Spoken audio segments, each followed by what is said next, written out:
بسم اللہ الرحمن الرحیم۔ آج اعتکاف کی فضیلت بتاؤں گی آپ کو۔ ویڈیو شروع کرنے سے پہلے ایک بار عقیدت کے ساتھ درود پاک پڑھ لیتے ہیں۔ اللہم صلی علی سیدنا محمد وعلیہ وسلم۔ اعتکاف کی فضیلت اپنے اس چینل پیراڈائز ورلڈ پر آپ سے بات کروں گی اعتکاف کی فضیلت کے بارے میں۔ ویڈیو پسند آئے تو میرے چینل کو سبسکرائب کیجیے گا، ویڈیو کو لائک اینڈ شیئر کیجیے گا اور بیل آئیکن کو ضرور پریس کر دیجیے گا تاکہ میری ہر نئی آنے والی ویڈیو آپ تک پہنچ جائے۔ آخری عشرہ شروع ہونے والا ہے اور اس میں دو چیزیں بڑی اہم ہیں، ایک شب قدر ہے اور دوسری اعتکاف۔ شب قدر 5 راتوں میں گھومتی ہے، ایک 27 کی رات شب قدر نہیں، حالانکہ اللہ تعالیٰ نے اسے متعین نہیں کیا۔ یہ اللہ تعالیٰ کا بہت بڑا کرم ہے۔ ایک تو 5 راتیں جاگنے سے 4 راتوں کی عبادت مل گئی اور ایک شب قدر مل گئی۔ دوسرا اللہ تعالیٰ کی رحمت ہوئی کہ اس کو چھپا رہنے دیا۔ پہلا عشرہ رحمت ہے، دوسرا عشرہ مغفرت ہے اور تیسرا عشرہ جہنم سے آزادی ہے۔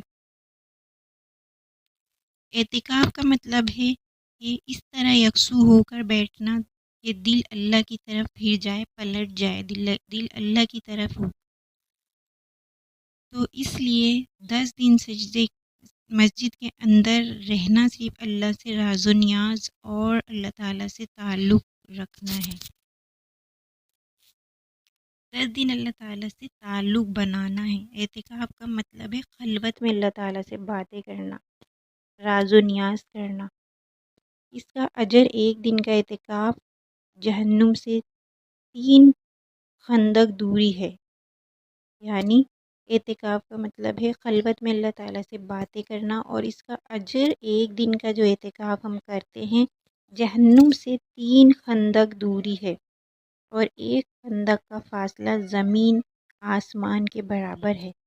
تو اعتکاف کا صحیح فائدہ جب آپ بیٹھنے سے پہلے علماء سے پوچھ لیں کہ اس کا طریقہ کیا ہے۔